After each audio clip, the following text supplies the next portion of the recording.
आहे की आपण सर्व आनंदी असाल. मागच्या तासाला आपण ऊर्जा हा एक घटक पाहिलेला होता. तर ऊर्जा म्हणजेच काय? ऊर्जा म्हणजेच कार्य करण्याची क्षमता. ऊर्जा विविध प्रकारच्या स्वरूपामध्ये आढळते.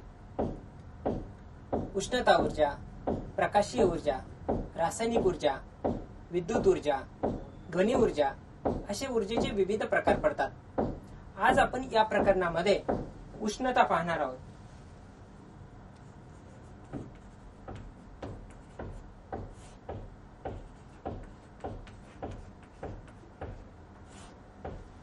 उष्णता हे एक ऊर्जेचेच रूप आहे.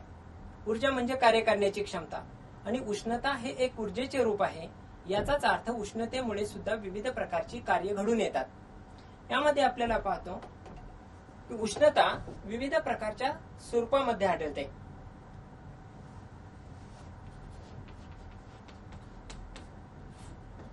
हे एक ऊर्जेचे रूप आहे. ऊर्जा दैनंदिन जीवनामध्ये विविध प्रकारे आपल्याला उपयोग होत राहतो. जसे कपडे वाळवण्यासाठी, अन्न पदार्थ शिजवण्यासाठी किंवा थंडीपासून स्वतःचं संरक्षण करण्यासाठी आपण उष्णतेचा वापर करतो. अशी ही जी काही उष्णता आहे ही वेगवेगळ्या प्रकारच्या स्वरूपामध्ये आढळते. त्याला स्रोत कोणते? तर उष्णतेचा पहिला स्रोत म्हणजे नैसर्गिक उगमस्थान.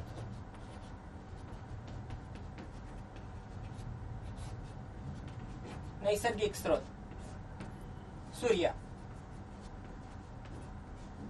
सूर्य हा उष्णता ऊर्जेचा नैसर्गिक उगमस्थान आहे. सूर्य हा पृथ्वीला सर्वात जवळचा तारा आहे. सूर्य अहोरात्र उष्णता ऊर्जा पृथ्वीला देण्याचं कार्य करतो. सूर्याचा अंतर्गत भाग हा पूर्णपणे हायड्रोजनचा बनलेला आहे. या हायड्रोजनच्या केंद्रकामध्ये सातत्याने केंद्रकीय एकीकरणाची क्रिया घडते.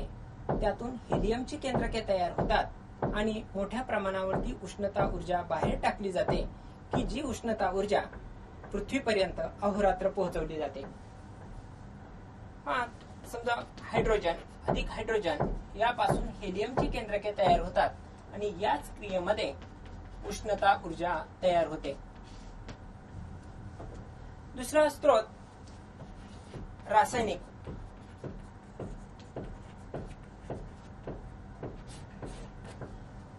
लाकूड, पेट्रोल, डिझेल यासारखे वेगवेगळ्या प्रकारचे जे काही पदार्थ असतात, या पदार्थामध्ये उष्णता ऊर्जा निर्माण करण्याची क्षमता असते.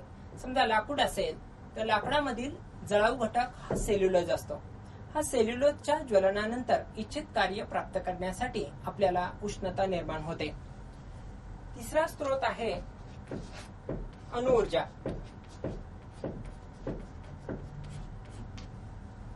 केंद्रकीय विखंडनाच्या प्रक्रियेमध्ये सुद्धा उष्णता ऊर्जा निर्माण होते. समजा युरेनियम सारख्या जड मूलद्रव्यावरती न्यूट्रॉनचा मारा केला असता त्यामधून बेरियम, क्रिप्टॉन, 3 न्यूट्रॉन आणि ऊर्जा तयार होते.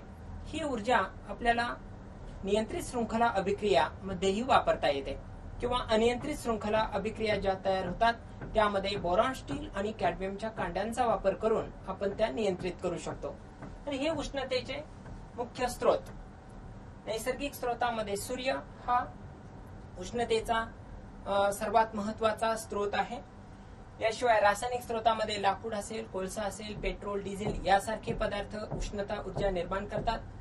त्यानंतर अणुऊर्जा म्हणजेच युरेनियम सारख्या मूलद्रव्यामध्ये सुद्धा ऊर्जा निर्माण करण्याची क्षमता असते. त्यानंतर अशा प्रकारच्या या उष्णतेचे महत्व काय?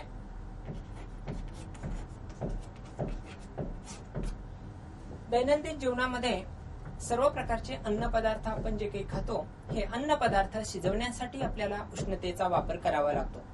पाणी गरम करायचं असेल तर आपल्याला उष्णतेचा वापर करावा लागतो. उष्णतेचा आपल्याला थंडी. याशिवाय निसर्गतः वारे वगैरे जे निर्माण होतात ही वाऱ्यांची निर्मिती सुद्धा आपल्याला उष्णतेमुळेच होते. पाऊस पडण्याची क्रिया ही बाष्पीभवनासाठी सुद्धा आपल्याला उष्णताच महत्वाचा त्यामध्ये रोल करतो. त्यानंतर आपल्याला उष्णतेचं मोजमाप, हे उष्णतेचं मोजमाप कशाने करतात? उष्णतेचे मोजमाप करण्यासाठी आपण तापमापीचा वापर करतो.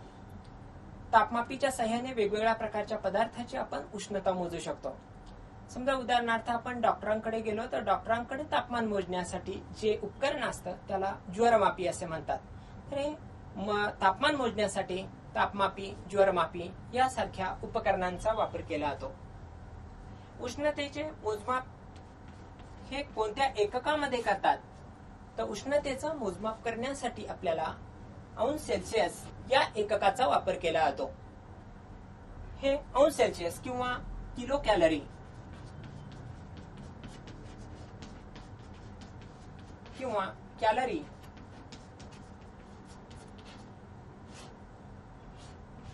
या एककांचा वापर केला जातो. तर किलो कॅलरी किंवा कॅलरी म्हणजेच काय? तर एमकेएस पद्धतीमध्ये उष्णता किलो कॅलरी मध्ये मोजतात, तर सीजीएस पद्धतीमध्ये उष्णता ही कॅलरी मध्ये मोजतात. हे किलो कॅलरी म्हणजेच काय? तर 1 किलोग्रॅम वस्तुमानाच्या पदार्थाचं तापमान 1 अंश सेल्सिअसने वाढवण्यासाठी लागणारी जी काही उष्णता असते त्यास 1 किलो कॅलरी उष्णता असे म्हणतात. किंवा 1 कॅलरी उष्णता म्हणजेच काय? तर 1 ग्रॅम पाण्याचं तापमान किंवा एखाद्या वस्तूचं तापमान 1 अंश सेल्सिअसने वाढवण्यासाठी लागणाऱ्या उष्णतेस 1 कॅलरी उष्णता असे म्हणतात. तर उष्णतेचं मोजमाप करण्यासाठी तापमापी, ज्वरमापी यासारख्या उपकरणांचा वापर केला जातो. तर त्यासाठी अंश सेल्सिअस, किलो कॅलरी, कॅलरी अशा एककांचा वापर केला जातो. त्या उष्णतेचं संक्रमण कशा पद्धतीने होतं? संक्रमण किंवा स्थानांतरण.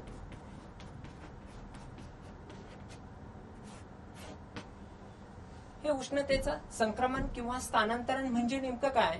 तर उष्णता एका ठिकाणाहून दुसऱ्या ठिकाणी जाणे. ही उष्णता एका ठिकाणाहून दुसऱ्या ठिकाणी कशी जाते? किंवा एखाद्या उष्ण पदार्थाची उष्णता थंड पदार्थाकडे किंवा थंड पदार्थाची उष्णता उष्ण पदार्थाकडे, तर हे होण्याचा प्रकार यालाच आपण म्हणतो उष्णतेचे स्थानांतरण. हे उष्णतेचं स्थानांतरण 3 पद्धतीने होतं: वहन, अभिसरण आणि तिसरा प्रकार प्रारण. हे उष्णतेचं वहन, अभिसरण आणि प्रारण या 3 पद्धतीमधून उष्णतेचं संक्रमण हे एका ठिकाणावरून दुसऱ्या ठिकाणी होत असतं. आता पाहूया आपण उष्णतेचे वहन. तापलेल्या कण स्वतःची जागा न सोडता फक्त लगतचे कण तापत तापत चालतात तेव्हा उष्णतेचं वहन होतं. समजा उदाहरणार्थ एक लोखंडी सळई घ्या. लोखंडी सळईला आपण 3 मेणाचे गोळे लावलेले आहेत आणि एका बाजूने आपण जेव्हा उष्णता द्यायला सुरुवात करतो तेव्हा काय घडेल?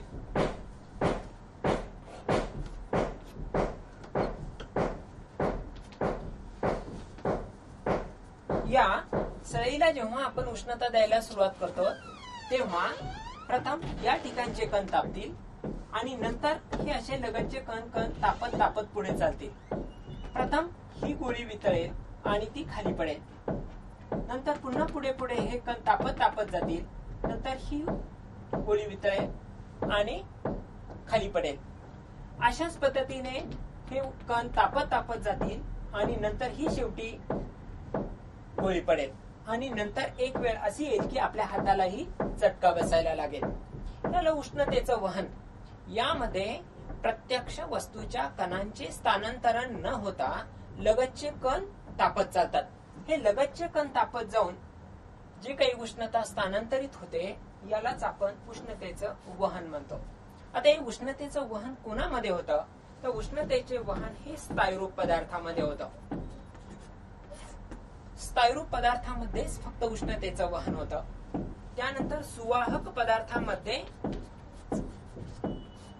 हे वहन होतं. सुवाहक, जर हा पदार्थ सुवाहक असेल तरच आपल्याला हे पदार्थाच्या कणांचं उष्णतेमधून वहन होईल.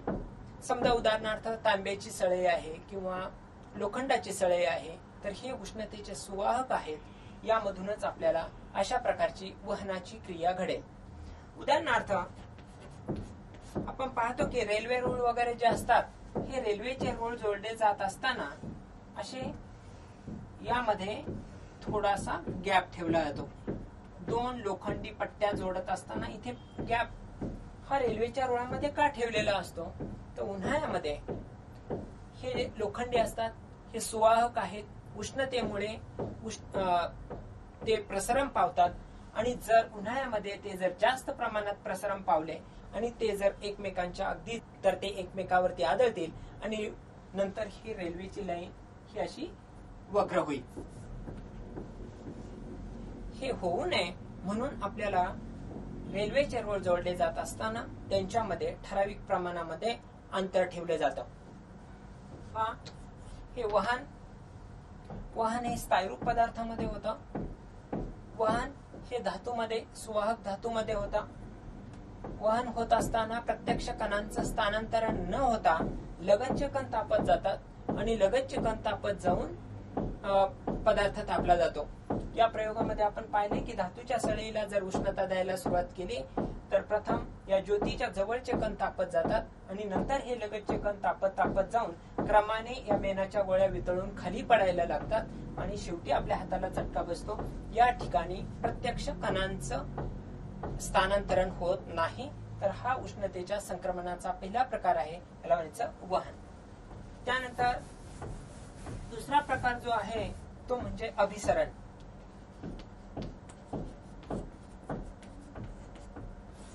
हे उष्णतेचे अभिसरण म्हणजेच काय?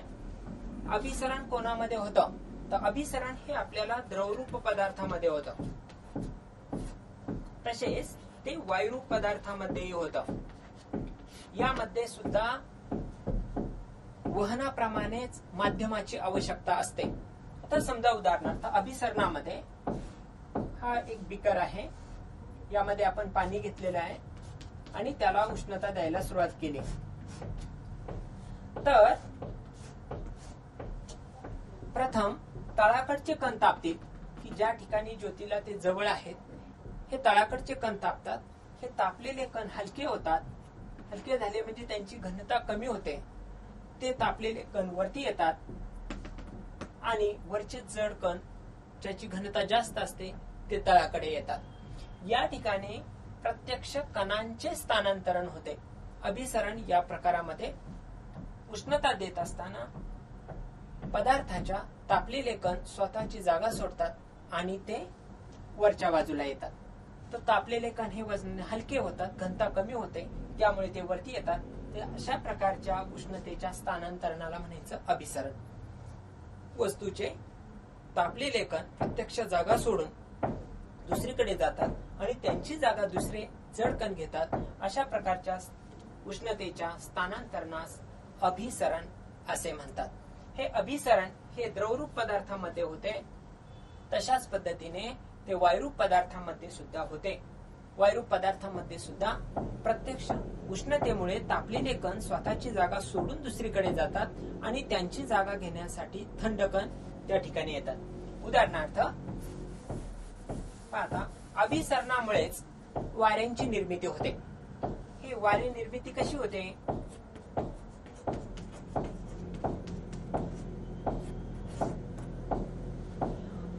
अभिसरणामुळेच वाऱ्यांची निर्मिती होते. हे वाऱ्यांचे वेगवेगळ्या प्रकारचे प्रकार पडतात, जसे खारे वारे, मतलई वारे आणि व्यापारी वारे. यामध्ये पाहूया आपण आता ही वाऱ्यांची निर्मिती कशी होते.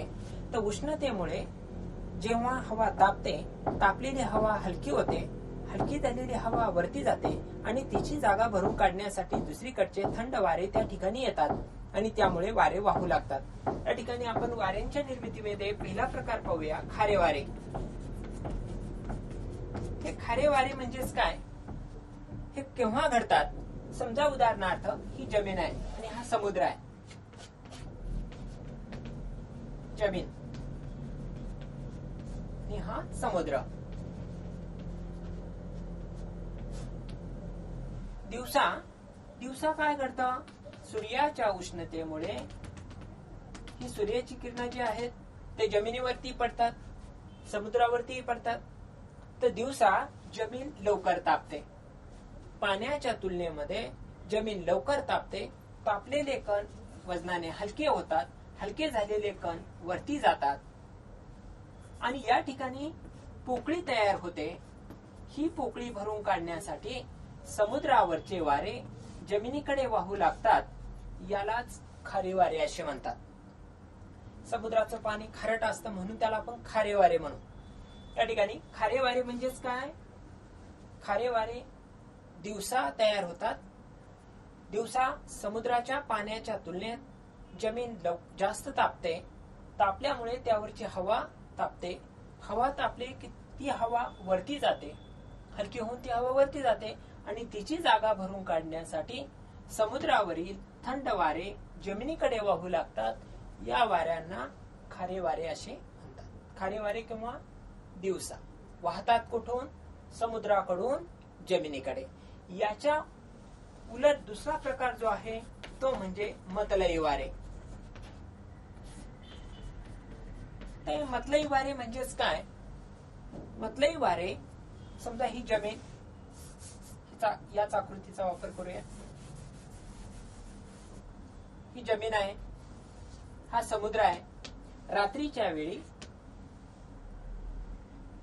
जसे दिवसा जमीन लवकर तापते तशाच पद्धतीने ती रात्री लवकर थंड होते. म्हणजे समुद्राच्या पाण्याच्या तुलनेत रात्री ती लवकर थंड होते. म्हणजे रात्रीच्या वेळी जमिनीच्या तुलनेत समुद्राचे पाणी हे उबदार असते, उष्ण असते. म्हणून रात्रीच्या वेळी या ठिकाणची उबदार हवा जी असते ती हलकी असते. ही हवा वरती जाते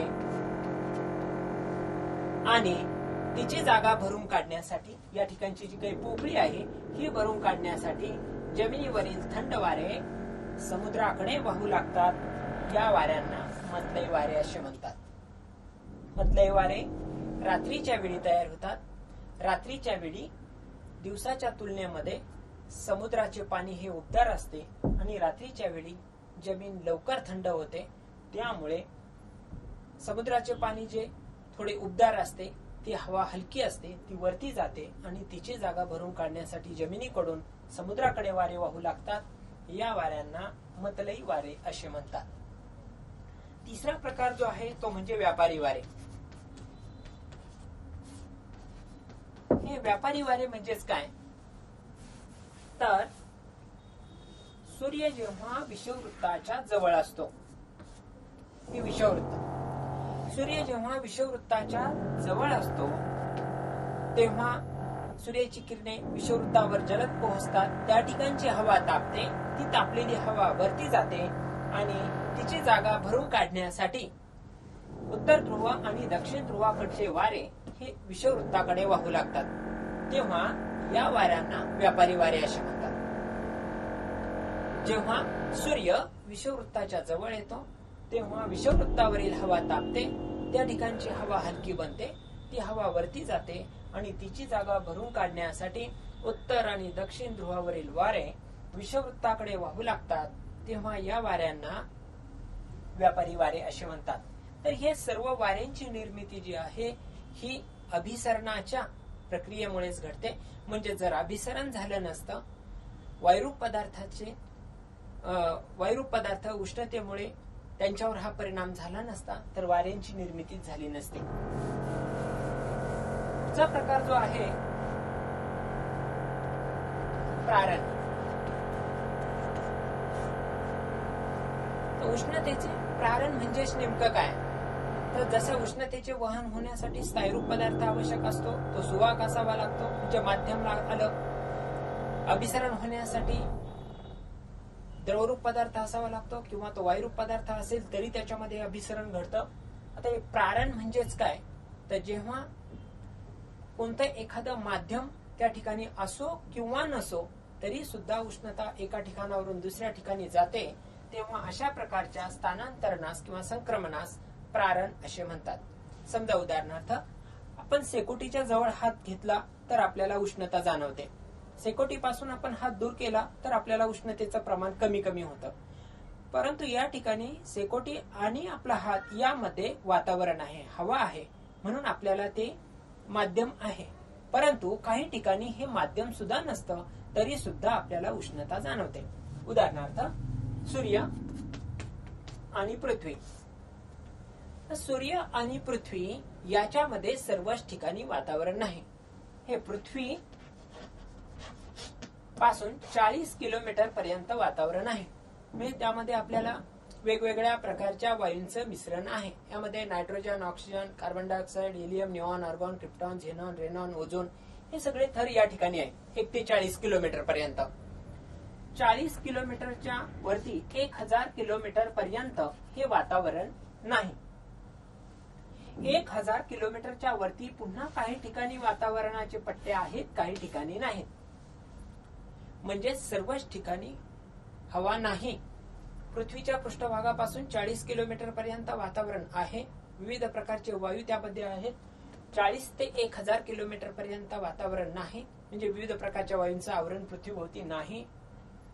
1000च्या वरती पुन्हा काही ठिकाणी हवेचं अस्तित्व आहे तर काही ठिकाणी नाही. याचाच अर्थ सूर्यापासून पृथ्वीपर्यंत सर्व ठिकाणी माध्यम नाही.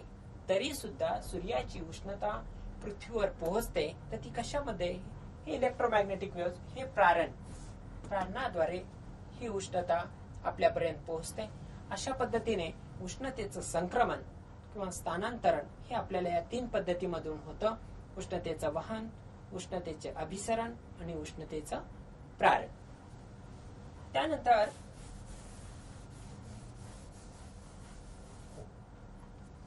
पाहणार आहोत आपण उष्णतेचा विविध प्रकारच्या वस्तूवरती कशा पद्धतीने परिणाम घडतो. तर उष्णतेचा वेगवेगळ्या प्रकारच्या पदार्थावरती काय परिणाम होतो?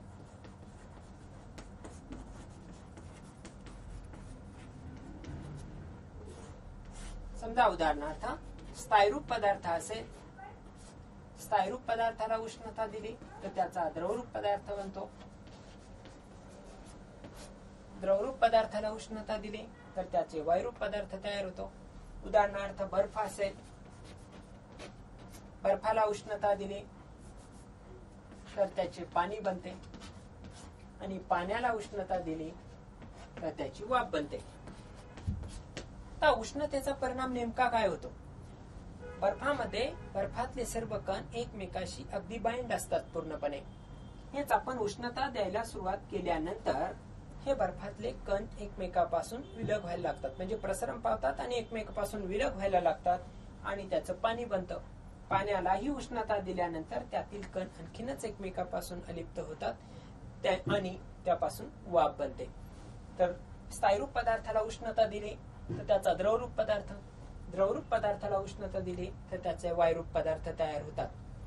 काही स्थायरूप पदार्थ असे असतात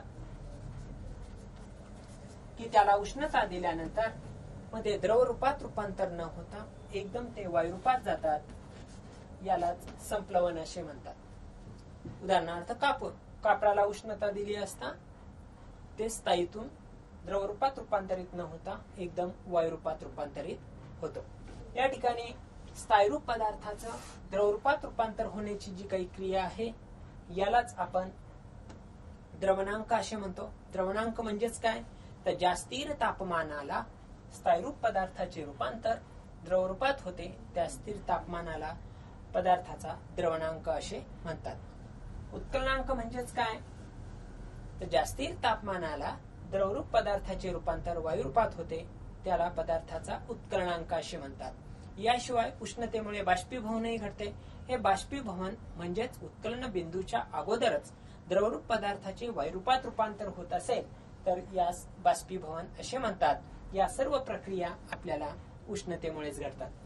पहा, स्थायरूप पदार्थाला उष्णता दिली तर स्थायरूप पदार्थाचे रूपांतर द्रवरूपात, द्रवरूपाला उष्णता दिली तर त्याचं रूपांतर वायुरूप पदार्थामध्ये घडतं. उदाहरणार्थ बर्फाला उष्णता दिली तर पाण्यात रूपांतर होतं आणि पाण्याला उष्णता दिली तर त्याची वाफ बनते. काही स्थायरूप पदार्थ मात्र असे असतात की ज्यांना उष्णता दिल्यानंतर द्रवरूपात रूपांतरित न होता ते एकदम वायुरूपात रूपांतरित होतात. अशा प्रकारच्या क्रियेला संप्लवन असे म्हणतात आणि अशा प्रकारचे जे पदार्थ असतात त्यांना संप्लवनशील पदार्थ असे म्हणतात. उदाहरणार्थ कापूर. यामध्ये आपण आता पाहिले द्रवणांक, उत्कलनांक आणि बाष्पीभवन. द्रवणांक म्हणजेच जास्ती तापमानाला स्थायरूप पदार्थाचे रूपांतर द्रवरूपात होते त्याला आपण द्रवणांक असे म्हणतो. उत्कलनांक म्हणजे जास्ती तापमानाला द्रवरूप पदार्थाचे रूपांतर वायुरूपात होते, त्याला उत्कलनांक असे म्हणतात. आणि बाष्पीभवन म्हणजेच उत्कलन बिंदूच्या अगोदरच जर पदार्थ द्रव रूपातून वायुरूपात जात असेल तर अशा प्रकारच्या क्रियेला आपण बाष्पीभवन असे म्हणतो. उदाहरणार्थ कपडे वाळत घातल्यानंतर ते त्यांच्यामध्ये असणारं पाणी जे आहे ते बाष्पीभवनाच्या स्वरूपामध्ये निघून जातं. तर उष्णतेचा परिणाम हा आपल्याला स्थायरूप पदार्थावरती होतो, द्रवरूप पदार्थावरती होतो, तसेच तो वायुरूप पदार्थावरती होतो. तर स्थायरूप पदार्थावरती उष्णतेचा काय परिणाम होतो? स्थायरूप पदार्थ असेल तर उष्णतेमुळे स्थायरूप पदार्थ, स्थायरूप सुवाहक धातू असेल तर तो आपल्याला प्रसरण पावतो. समजा उदाहरणार्थ एका आपण प्रयोगाद्वारे पाहूया. एक लोखंडी स्टँडला एका क्लिपच्या साह्याने एक धातूची रिंग जोडलेली आहे. एक धातूचा गोळा घेतला आणि आपण जर हा धातूचा गोळा यामधून सोडला तर तो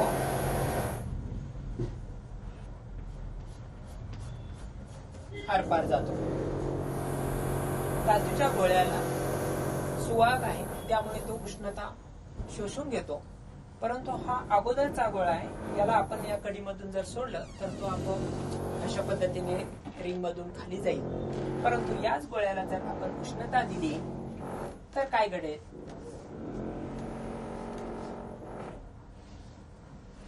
या रिंग वरती काही परिणाम घडत नाही. आणि हा जर आपण गोळा सोडला तर तो गोळा या ठिकाणी गुंतून राहतो. असं का घडलं? तर हा धातू आहे, तो सुवाहक आहे, उष्णता तो शोषतो, त्यामुळे तो प्रसरण पावतो. प्रसरण पावल्यामुळे त्याचा आकार वाढलेला आहे आणि रिंग मात्र आहे त्या साईजची आहे, त्यामुळे हा गोळा त्या कडीमधून जात नाही. यावरून आपल्या असे लक्षात येईल की स्थायरूप पदार्थावरती उष्णतेचा परिणाम होतो. स्थायरूप पदार्थ उष्णतेमुळे प्रसरण पावतो. आताच आपण पाहिले की धातूचे लोखंडी धातूचे रोल असतात, रेल्वेचे रोल हे लोखंडाचे बनवलेले असतात, परंतु या दोन रोलच्या मध्ये थोडा थोडा गॅप ठेवलेला असतो. हा गॅप का? तर हे धातू जर उष्णतेमुळे प्रसरण पावले आणि ते जर एकमेकावरती जर आदळले तर सर्व हे रोल जे आहेत ते वाकडे तिकडे होतील. हे असं होऊ नये म्हणून आपल्याला हे जरी प्रसरण पावले तरी ते एकमेकांवरती आदळणार नाहीत, अशा प्रकारची रचना या रेल्वेच्या रोळामध्ये वगैरे केलेली असते. म्हणून रेल्वेचे रोल जे असतात हे जोडताना त्यांच्यामध्ये थोडासा गॅप ठेवलेला असतो. पुन्हा एकदा पाहूया. लोखंडी स्टँडला एक क्लिप बसवलेली आहे, त्याच्यावरती एक धातूचा गोळा आपण सोडला तर तो त्या रिंग मधून आरपार जातो. परंतु याच धातूच्या गोळ्याला जर आपण उष्णता दिली तर हा सुवाहक असल्यामुळे तो उष्णता शोषतो आणि तो जर आपण याच रिंग मध्ये सोडण्याचा प्रयत्न केला तर मात्र जात नाही, कारण तो उष्णता शोषल्यामुळे तो प्रसरण पावलेला आहे आणि तो या रिंग मधून जाऊ शकत नाही. याचाच अर्थ उष्णतेमुळे स्थायरूप पदार्थ प्रसरण पावतात हे आपल्याला यातून लक्षात येईल. त्यानंतर उष्णतेमुळे द्रवरूप पदार्थ सुद्धा प्रसरण पावतात, द्रवरूप पदार्थाचा सुद्धा आकार वाढतो. तशाच पद्धतीने उष्णतेमुळे वायुरूप पदार्थ सुद्धा प्रसरण पावतात. वायुरूप पदार्थ आपण पाहिला की बऱ्याच वेळा आपण पाहतो उन्हाळ्यामध्ये सायकलला आपण हवा भरली तर ती योग्य प्रमाणामध्ये वगैरे भरतो, परंतु उन्हामध्ये ती जर राहिली तर ही हवा, ट्यूब मधील हवा उष्णता शोषते, ती प्रसरण पावते. ही प्रसरण पावलेली हवा त्या ट्यूब मध्ये बसत नाही आणि त्यामुळे ती ट्यूब फुटते. म्हणून हा उष्णतेचा परिणाम आपल्याला वायुरूप पदार्थावरती होतो. दुसरा एक प्रयोगाद्वारे आपण पाहू शकतो. समजा एखादी एक धातूची भांड आहे आणि यावरती आपण एक रबरी फुगा बसवलेला आहे.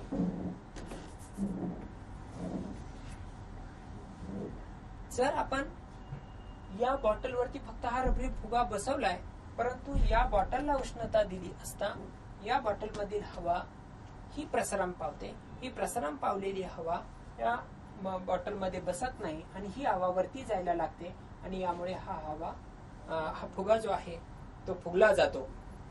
यावरून आपल्या लक्षात येईल की उष्णतेमुळे आपल्याला वायुरूप पदार्थ प्रसरण पावतात हे लक्षात येईल. तसेच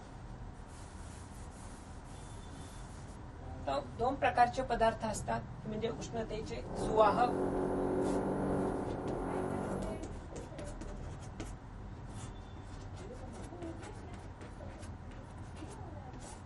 उष्णतेचे सुवाहक म्हणजेच काय, तर ज्या पदार्थामधून उष्णता सुलभतेने वाहते अशा प्रकारच्या पदार्थांना उष्णतेचे सुवाहक असे म्हणतात. ज्या पदार्थामधून उष्णता वाहते ते उष्णतेचे सुवाहक. उदाहरणार्थ तांबे असेल, अॅल्युमिनियम असेल, लोखंड असेल, यासारखे पदार्थ हे उष्णतेचे सुवाहक आहेत. यामध्ये सुद्धा समजा तांबे, लोखंड, अॅल्युमिनियम, तांबे म्हणजे कॉपर, लोखंड Fe, अॅल्युमिनियम, हे पदार्थ जे आहेत हे उष्णतेचे सुवाहक आहेत. हे पदार्थ उष्णता शोषतात. त्यामध्ये यांची सुद्धा उष्णता शोषण्याची प्रमाण जे असते तेही कमी अधिक प्रमाणामध्ये असते.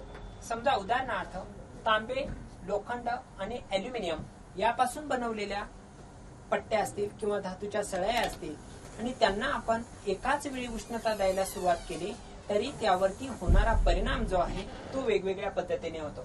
समजा उदाहरणार्थ या 3 धातूंच्या 3 पट्ट्या आहेत. 3 धातूच्या 3 पट्ट्या, तीनही धातूवरती 2-2 मेणाच्या गोळ्या लावलेल्या आहेत आणि एकाच बाजूने आपण याला उष्णता द्यायला सुरुवात केली तर काय घडेल? वास्तविक पाहता हे उष्णतेचं वहन होईल. उष्णतेचे 3ही पदार्थ सुवाहक आहेत. त्यांच्यामधून उष्णता पुढे पुढे जाईल.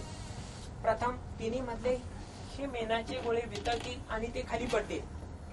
नंतर हे गोळे वितळतील, परंतु हे 3ही एकाच वेळी वितळणार नाहीत.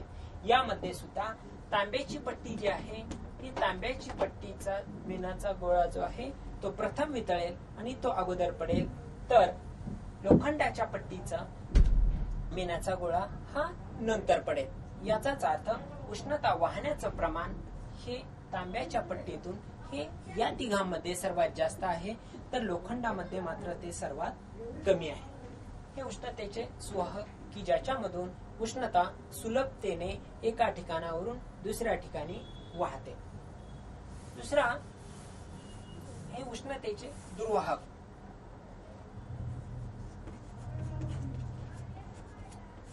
हे उष्णतेचे दुर्वाहक म्हणजेच काय, तर ज्या पदार्थामधून उष्णता वाहत नाही यांना उष्णतेचे दुर्वाहक म्हणतात. उदाहरणार्थ प्लास्टिक असेल, रबर असेल, लाकूड असेल, या पदार्थामधून उष्णता वाहत नाही.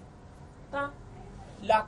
लाकूड हा उष्णतेचा दुर्वाहक आहे, परंतु लाकडाला उष्णता द्यायला सुरुवात केल्यानंतर उष्णता वाहणार नाही, प्रत्यक्ष ती वस्तूच जळायला लागेल. किंवा प्लास्टिक असेल, हे प्लास्टिक सुद्धा उष्णतेचा दुर्वाहक आहे, यामधून उष्णता वाहणार नाही, प्रत्यक्ष तो पदार्थच जळेल.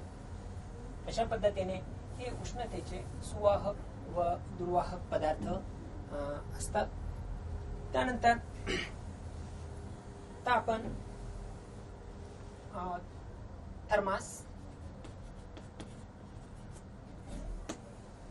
सर्वांना परिचयाचा आहे. एखादा उष्ण पदार्थ जास्त काळ तशाच अवस्थेमध्ये ठेवायचा असेल, उदाहरणार्थ चहा असेल, कॉफी असेल, तर हा पदार्थ जास्त काळ तशाच अवस्थेत ठेवण्यासाठी किंवा सरबतासारखा एखादा थंड पदार्थ असेल तर तो पदार्थ जास्त काळ तशाच अवस्थेत ठेवण्यासाठी आपण थर्मासचा वापर करतो.